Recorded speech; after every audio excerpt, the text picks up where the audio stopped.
আচ্ছা, ঠাকুমাকে আপনারা আজকাল এরকম একটা লজিক দিতে প্রায়শই দেখে থাকবেন, যেখানে তিনি বলছেন যে নিজের যে হোম ডেলিভারি হওয়ার যে ফ্যাক্টটা, যে নিজের হোম ডেলিভারি হওয়ার জন্য বার্থ সার্টিফিকেট নেই, তাই আমাকে যদি পশ্চিমবঙ্গে থাকতে দিতে দেওয়া হয়, তাহলে যাদের নেই, যাদেরও আমার মতো বার্থ সার্টিফিকেট নেই, তাদেরকেও থাকতে দিতে হবে।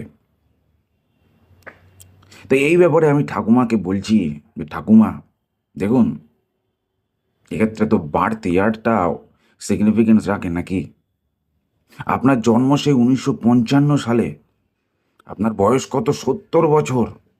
দেখুন, আপনার বয়সী লোকেরা এখন অনেকেই ইহলোকে নেই, ইহলোক থেকে পরলোকে গমন করেছেন। তো আপনি সেই বয়সী লোক, সেটা আপনাকে মনে রাখতে হবে।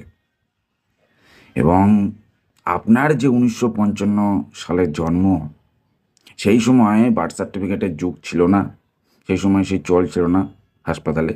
কিন্তু তারপরে যখন চল ছিল বা তৈরি হয়, সেই সময় যাদের জন্ম, তাদের নেই কেন? তাদের ইন্ডিয়ার জন্মপত্র নেই কেন? আপনি তাদেরকে নিজের ক্যাটাগরিতে রাখতে পারেন না?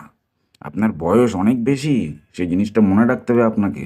আপনি অনেক বয়স জ্যেষ্ঠ।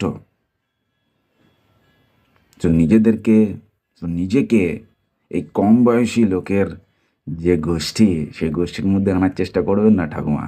আপনি ঠাকুমা, আপনাকে আর দিদি বলার বয়স নেই, সেটা বুঝুন আপনি।